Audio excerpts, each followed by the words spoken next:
What's up guys, this is Josh from Tools420 and today I am going to unbox and show you how the Pulsar APX version 2 works. Inside the box you will find the Pulsar APX version 2 Vaporizer, one USB charging cable, one loading tool, one cleaning brush, one replacement mouthpiece. Here are some features about this unit that you should know. It is super sleek and discreet, 4 inches tall, 1¼ inch wide, and 1 inch thick.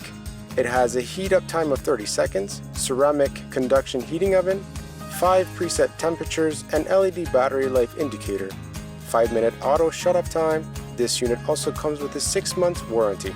The Pulsar APX Vaporizer is pretty easy to use. Turn the unit on, press the on button 5 times, and repeat the same to turn the unit off. To load the unit, take the top mouthpiece off, load and pack your freshly ground dry herb inside the ceramic chamber. Adjust the temperature by pressing the on button for 2 seconds.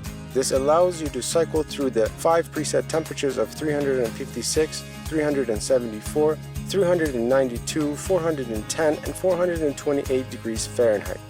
Once you have selected your temperature, wait for the unit to heat up and the unit will vibrate to let you know it is ready to vape. We find the best vaping temperature for the APX to be at 428 degrees Fahrenheit for better cloud visibility. With the Pulsar APX, you don't need to set the temperature every time you turn the unit on. It automatically heats up to the same temperature as it was previously set. The APX indicates its battery life by the battery sign at the bottom of the LED display. Green means fully charged, orange means half, and red means it needs to be charged.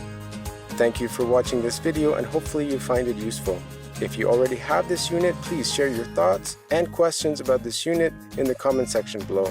And if you are looking for more information about this unit, more links are available in the description section below.